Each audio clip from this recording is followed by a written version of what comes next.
Hello everyone, welcome to biology achievers. My name is Sumit Singh. आज का जो टॉपिक है वो है एगरोज जेल इलेक्ट्रोफोरेसिस के बारे में। प्रीवियस वीडियो में हमने ये तो जान लिया था कि जो रिस्ट्रिक्शन एंजाइम है वो डीएनए मॉलिक्यूल जो होता है, डीएनए जितनी लेंथ का होता है उसको कैसे कट करता है। मतलब कि हमने ये देख लिया था रिस्ट्रिक्शन एंजाइम से डीएनए मॉलिक्यूल जो है उसको कट किया, जिससे डीएनए के फ्रेगमेंट्स जो हैं वो बन गए। अब हम आज इस टेक्निक के थ्रू ये जानेंगे कि इन डीएनए फ्रेगमेंट्स को कैसे सेपरेट किया जाता है एगरोज जेल इलेक्ट्रोफोरेसिस के थ्रू। सो ये जो सेपरेटेड डीएनए फ्रेगमेंट्स हैं that are cut by restriction enzyme, जो रिस्ट्रिक्शन एंजाइम से हमने डीएनए को काट के उसके फ्रेगमेंट्स बना लिए थे, उनको हम एगरोज जेल इलेक्ट्रोफोरेसिस के थ्रू क्या करते हैं, सेपरेट करते हैं। अब ये जो टेक्निक है इसमें एगरोज नाम से ही हमें पता है कि एगरोज एक मैट्रिक्स, एक मीडियम जो है वो यूज़ किया जाता है। इस मीडियम पर ही हम अपने डीएनए के फ्रेगमेंट्स जो हैं उनको सेपरेट करते हैं। ये जो मीडियम है ये क्या करता है, सेपरेट करता है डीएनए फ्रेगमेंट्स को। ये मीडियम क्या होता है, ये मीडियम एक नेचुरल पॉलीमर होता है जिसको सीवीड्स से एक्सट्रैक्ट किया जाता है। मतलब कि जो सीवीड्स होती हैं वहाँ से इसको निकाला जाता है, वहाँ से ये हमें ऑब्टेन होता है। अब कैसे काम होता है इस टेक्निक में कि एगरोज जेल इलेक्ट्रोफोरेसिस में कैसे डीएनए फ्रेगमेंट्स सेपरेट होते हैं। तो सबसे पहले जानने वाली बात यह है कि बहुत सारे बच्चों को पता होगा, बहुत सारों को नहीं पता होगा कि डीएनए मॉलिक्यूल जो है वो कैसा होता है। ये नेगेटिवली चार्ज मॉलिक्यूल होता है। ठीक है, जब ये नेगेटिवली चार्ज है तो आप बताओ कि ये किस तरफ मूव करेगा, नेगेटिव से नेगेटिव की तरफ जाएगा या फिर अपने अपोजिट चार्ज की तरफ जाएगा, नेगेटिव से पॉजिटिव की तरफ। ठीक है, तो जो नेगेटिवली चार्ज है डीएनए मॉलिक्यूल, तो ये क्या है, ये अपने अपोजिट चार्ज मतलब कि पॉजिटिव की तरफ, मतलब कि एनोड की तरफ मूव करता है। कैथोड से एनोड की तरफ, negative cathode, positive anode, cathode से एनोड की तरफ मूव करता है। ठीक है, जब इलेक्ट्रिक फील्ड अप्लाई करता है, ऐसे ही नहीं, जब स्पेशली इलेक्ट्रिक फील्ड अप्लाई हो रहा होगा तो उस केस में ये नेगेटिव से पॉजिटिव की तरफ मूव करेगा। मूव कर रहा है, इलेक्ट्रिक फील्ड अप्लाई कर दिया, तो ये किस बेसिस पर फिर सेपरेट होगा, मॉलिक्यूलर वेट के बेस पर, या बेस पेयर कितने हैं, या इसका साइज़ क्या है, इसका वेट क्या है। तो इसका जो साइज़ होता है उस बेस पर क्या है, डीएनए फ्रेगमेंट्स जो हैं वो सेपरेट होते हैं। जितना छोटा साइज़ का डीएनए फ्रेगमेंट होगा उतनी जल्दी वो क्या होगा, सेपरेट हो जाएगा।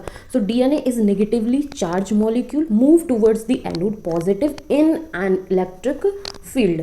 DNA fragments separate resolve according to their size. ठीक है, ये अपने साइज के अकॉर्डिंग सेपरेट होते हैं। Smaller the size farther it moves. जितना छोटा साइज का डीएनए फ्रेगमेंट होगा वो उतनी तेजी से क्या होगा, सेपरेट आउट हो जाएगा। ठीक है, अब ये सेपरेट आउट कैसे होते हैं, एगरोज मैट्रिक्स जो है वो कैसा होता है, ये चीज़ हमें देखनी है। तो इसके लिए यहाँ पर ये हमारे पास स्ट्रक्चर है। ये जो ग्रे कलर से आपको दिख रहा है ये क्या है, ये एगरोज की शीट है। ठीक है, शीट कैसी होती है, बर्गर सबने खाया होगा, बर्गर में एक चीज़ की लेयर लगा के देते हैं, उसी तरीके से एगरोज की एक शीट बनाई जाती है, एक लेयर जो है वो बनाई जाती है। इस एगरोज की शीट पर ये होल्स होते हैं जिनको हम लेन या फिर वेल्स बोलते हैं। इनमें क्या होता है, इनमें सैंपल जो है वो लोड किया जाता है। लोड करने के बाद इलेक्ट्रिक फील्ड जो है वो दे दिया जाता है, मतलब कि करंट जो है वो प्रोवाइड कराया जाता है।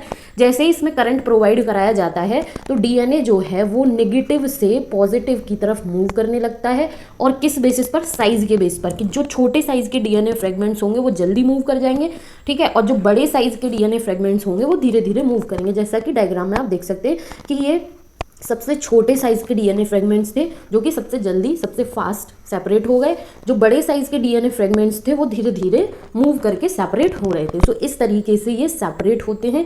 ये एगरोज की एक जेल जैसी लेयर होती है, चीज़ लेयर जैसी होती है। इसमें होल्स होते हैं जिनको हम वेल्स और लेन भी बोलते हैं। उसमें सैंपल लोड करते हैं, फिर करंट देते हैं, इलेक्ट्रिक फील्ड अप्लाई करते हैं और साइज़ के हिसाब से डीएनए फ्रेगमेंट्स जो हैं वो सेपरेट हो जाते हैं। अब ये सेपरेट तो हमने कर लिए, ठीक है, अपने डीएनए फ्रेगमेंट्स। इनको देखा कैसे जाता है, विजुअलाइजेशन कैसे किया जाता है इनका।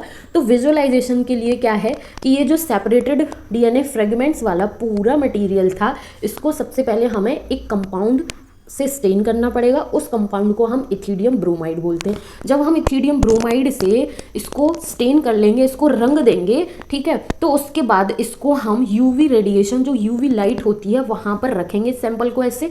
मतलब ये जेल लेयर थी, इसमें डीएनए फ्रेगमेंट्स सेपरेट हो गए थे, इसके ऊपर हमने लाइट डाली यूवी रेडिएशन वाली। ये पूरा एक इंस्ट्रूमेंट होता है लैब में, क्योंकि यूवी रेडिएशंस बहुत ही ज़्यादा हार्मफुल होती हैं, जो कि एक इंस्ट्रूमेंट होता है, अपनी जेल की शीट को रख देते हैं, उस पर लाइट पड़ती है, जैसे ही लाइट पड़ती है तो हमें ब्राइट ऑरेंज कलर के बैंड्स जो हैं वो दिखाई देते हैं। फॉर एग्जाम्पल कभी ऐसे करके देखा होगा कि फ़ोन का जो बैक में लाइट होती है, फ्लैश लाइट जो होती है, उसको अगर जला दिया और उस पर अपना आप थंब रख के देखें तो हमें क्या है, हमारा जो ये नेल वाला पार्ट है और ये जो स्किन वाला पूरा पार्ट है वो डिफरेंशिएट होकर दिखता है। तो उसी तरीके से जब इस जेल वाली शीट पर हमने लाइट डाली, यूवी रेडिएशन दी, तो हमें क्या है, ब्राइट ऑरेंज कलर के बैंड्स जो हैं वो दिखाई देंगे, जैसा कि इस इमेज में आपको दिख रहे हैं।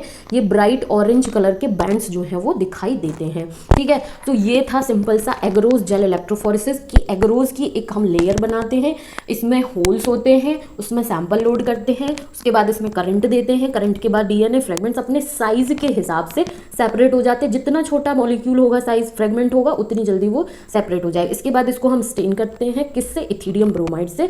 फिर इसको हम यूवी रेडिएशन में देखते हैं। ठीक है, देखने पर हमें किस कलर के बैंड्स दिखाई देते हैं, ब्राइट ऑरेंज कलर के बैंड्स जो हैं वो दिखाई देते हैं। ये छोटा छोटा जो टर्म है ना, ब्राइट ऑरेंज कलर के, यूवी रेडिएशन, इससे PYQ मैंने देखे थे, यहाँ पर क्वेश्चन जो है वो पूछा गया इन हर एक छोटे छोटे पॉइंट से। ठीक है, तो आपको ये बहुत ज़्यादा अच्छे से करना है, बहुत ध्यान से देखना है। जैसे हमने अपने डीएनए फ्रेगमेंट सेपरेट कर लिए, फिर separated DNA fragments can be visualise only after staining with ethidium bromide. Ethidium bromide से स्टेन करके यूवी रेडिएशन में जब हम इनको एक्सपोज करेंगे, देखेंगे, तो हमें ब्राइट ऑरेंज कलर के डीएनए बैंड्स जो हैं वो दिखाई देंगे। यहाँ तक हमने जान लिया। अब इन डीएनए बैंड्स जो हैं उनको हमें इस एगरोज की जो शीट है इसमें से बाहर निकालना है। बाहर निकालने के बाद रिकॉम्बिनेंट मॉलिक्यूल भी तो बनाना है क्लोनिंग वेक्टर में ज्वाइन करके। तो जो जेल की ये शीट है, इसमें से डीएनए फ्रेगमेंट्स को कट आउट किया जाता है और उस वहाँ से एक्सट्रैक्ट किया जाता है। इस प्रोसेस को हम इल्यूशन बोलते हैं। So the separated bands of DNA are cut out from the agarose gel and extracted from the gel piece. Gel piece से काट के इनको बाहर निकाल लिया जाता है, डीएनए बैंड्स जो है उनको। इस प्रोसेस को हम क्या बोलते हैं, इल्यूशन बोलते हैं। अब ये जो इस तरीके से हमने प्यूरिफाई किए डीएनए फ्रेगमेंट्स, इनको हम यूज़ करते हैं रिकॉम्बिनेंट डीएनए मॉलिक्यूल कंस्ट्रक्ट करने में, रिकॉम्बिनेंट डीएनए मॉलिक्यूल बनाने में। कैसे, इन डीएनए फ्रेगमेंट्स को हम क्लोनिंग वेक्टर के साथ ज्वाइन करेंगे, जिससे हमें क्या मिलेगा, रिकॉम्बिनेंट डीएनए मॉलिक्यूल जो है वो मिलेगा। तो ये था सिंपल सा एगरोस जेल इलेक्ट्रोफोरेसिस के बारे में कि जैसा कि हमने जेल इलेक्ट्रोफोरेसिस का जो प्रोसेस है वो तो कम्प्लीटली समझ लिया। अब हम देखते हैं कि 2022 में, 2021 में, 2020 में ये जो पर्टिकुलर टॉपिक है इससे क्वेश्चन जो है वो पूछा गया है। तो ये 2022 का क्वेश्चन है। Which one of the following statement is not true regarding gel electrophoresis technique. कुछ 4 स्टेटमेंट हमें दिए हुए हैं, इन 4 में से वो एक स्टेटमेंट निकालना है जो सही नहीं है जेल इलेक्ट्रोफोरेसिस के रिगार्डिंग। ठीक है, अगर यदि पूरा प्रोसेस जो है वो अच्छे से समझा है तो आप ये क्वेश्चन बहुत ही आसानी से कर लेंगे। फर्स्ट स्टेटमेंट हम पढ़ते हैं, bright orange colour bands of DNA can be observe in the gel when expose to UV light. बिल्कुल सही बात है। जब हम जेल को स्टेन कर लेते हैं इथिडियम ब्रोमाइड से, तो हमें ब्राइट ऑरेंज कलर के बैंड्स जो हैं वो डीएनए के दिखाई देते हैं जब हम इसको यूवी लाइट के अंदर या फिर यूवी रेडिएशन बोले, जब उसके अंदर हम इसको देखते हैं। तो पहला स्टेटमेंट तो सही है। The process of extraction of separated DNA strands from gel is called elution. बिल्कुल सही बात है कि जो जेल पीस था, जो हमने अपने बैंड्स देख लिए, सेपरेटेड बैंड्स थे, तो उस जेल में से जब हमने अपने बैंड्स जो हैं वो कट आउट किए थे, वहाँ से एक्सट्रैक्ट किए थे, तो इस प्रोसेस को क्या बोल रहे थे, इल्यूशन ही तो बोल रहे थे। बिल्कुल सही बात है। The separated DNA fragments are stained by using ethidium bromide. ठीक है, तो जो स्टेन करना था वो हमें इथिडियम ब्रोमाइड से करना था। ये भी स्टेटमेंट सही है। तीनों स्टेटमेंट यहाँ पर एकदम सही है। हमें वो स्टेटमेंट पिक करना है जो सही नहीं है। The presence of chromogenic substrate give blue colour DNA bands on the gel. जब हम स्टेन कर रहे थे उस सबस्ट्रेट से, तो क्या हमें ब्लू कलर के बैंड्स दिखाई दे रहे थे? नहीं दिखाई दे रहे थे, हमें ब्राइट ऑरेंज कलर के बैंड्स दिखाई दे रहे थे। तो कौन सा स्टेटमेंट सही नहीं है? फोर्थ स्टेटमेंट जो है वो सही नहीं है, जो कि हमें पिक करना था। तो इस क्वेश्चन का करेक्ट आंसर क्या हो जाएगा? Statement number 4। ठीक है, आई होप कि क्वेश्चन जो है वो समझ में आ गया होगा। अब आ जाता है नेक्स्ट क्वेश्चन, जो कि 2021 में पूछा गया है। DNA strands on gel stained with ethidium bromide when viewed under UV radiation appears as dark red band, bright blue band, yellow band, bright orange band. Simple सी चीज़ पूछी गई, कितना सिंपल क्वेश्चन पूछा गया है कि डीएनए जो बैंड्स थे, जो सेपरेटेड डीएनए स्ट्रैंड्स थे, उनको हमने इथिडियम ब्रोमाइड से स्टेन किया, ये चीज़ भी बता दी। फिर ये भी बता दिया कि इसको यूवी रेडिएशन, यूवी लाइट में हमने एक्सपोज किया। तो सिर्फ इतना सा बताना है कि कौन से कलर के बैंड्स जो हैं वो हमें दिखाई दे रहे थे, वो थे ब्राइट ऑरेंज कलर के बैंड्स। सो फोर्थ ऑप्शन जो है इसका वो क्या है, करेक्ट आंसर। उसके बाद नेक्स्ट क्वेश्चन जो है वो क्या है, इसको हम देख लेते हैं। इन जेल इलेक्ट्रोफोरेसिस, जो कि 2020 में पूछा गया, separated DNA fragments can B visualised with the help of. जो जेल इलेक्ट्रोफोरेसिस में सेपरेटेड स्टेन किए हुए बैंड्स थे, उनको हम किसके थ्रू देख पा रहे थे, ठीक है, तो वो क्या था, यूवी रेडिएशन या फिर यूवी लाइट। इथिडियम ब्रोमाइड से स्टेन करके यूवी रेडिएशन, यूवी लाइट के थ्रू हम इसको देख रहे थे। इथिडियम ब्रोमाइड इन यूवी रेडिएशन, एसिटोकार्माइन इन यूवी रेडिएशन, इथिडियम ब्रोमाइड इन इंफ्रारेड रेडिएशन, एसिटोकार्माइन इन ब्राइट ब्लू लाइट। कुछ नहीं है, कंफ्यूज करने के लिए ये दे दिया, इथिडियम ब्रोमाइड स्टेन तो सही दे दिया, लेकिन लाइट जो है वो क्या कर दी, इंफ्रारेड कर दी। किसी चीज़ में नहीं भटकना है, जो हमारे पास एनसीईआरटी की इन्फॉर्मेशन गिवन है उसी को अच्छे से पढ़ना है, उसी को ध्यान रखना है।